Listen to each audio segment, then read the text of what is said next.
Welcome to the Waiver Consulting Group. Are you thinking about providing chores service in Minnesota and help individuals with disability keep a clean environment? Follow the steps underlined in this video. In Minnesota, Chore Services help individuals by assisting with household maintenance tasks like yard work, basic home repairs, heavy cleaning, and seasonal chores, ensuring a safe and healthy living environment. These vital services are offered through Minnesota's home and community-based services, HCBS Waivers.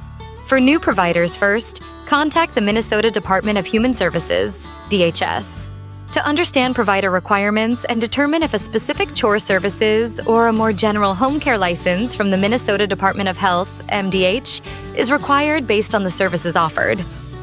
Next, submit your business registration, liability insurance, and detailed service descriptions.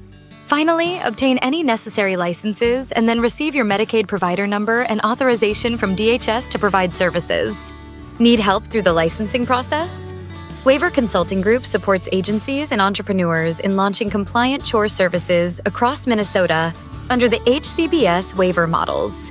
Visit waivergroup.com or call 302-888-9172 to learn more.